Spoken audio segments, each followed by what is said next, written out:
Now, this is where I think a lot of confusion was coming from, at least from a couple of people I talked to, is when you're in Session Splitter, I went into proxy groups and I put a single proxy per group. You could put multiple proxies and just have them rotate, but I want to keep everything separate, kind of keep it clean, and I'll just do edit. Now, what a lot of people, or the several people I talked to, they were not putting the port number in here, so they weren't getting logged in. So you want to make sure it's the full four-digit, four-number IP, a colon, and then the port number. Now, where do you get all this information, and how do you set it up on HiProxy? So let me hop over to where I got my proxies. And I bought them off of HiProxy.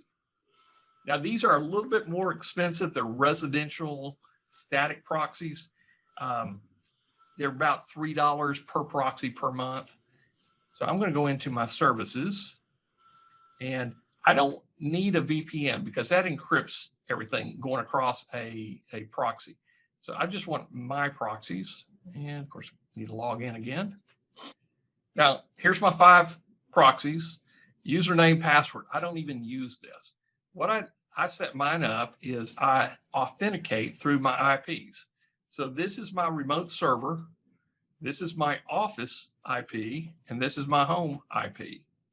And I can move, I have a laptop that is running the proxies on Session Splitter. So I need the office and the home. So as I move the laptop back and forth, I'm verified I can use it. This is my VPS, my VPS IP address. So whenever we're trying to use the proxies in my account, I've already verified the 3 locations they're coming in from. Any questions at this point? I just made an assumption that people knew this, but it's okay because you can either use your user and password or you can use IP authentication.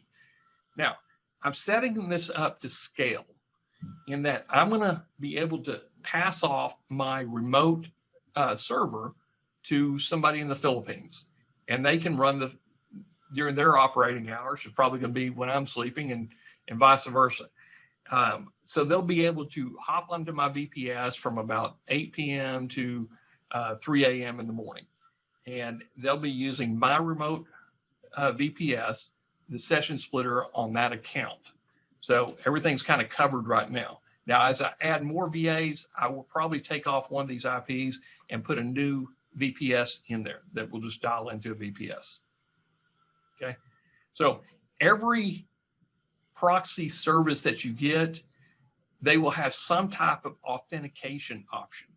So you just want to make sure that you go back to the proxy service and authenticate your proxies where they're coming from. Okay.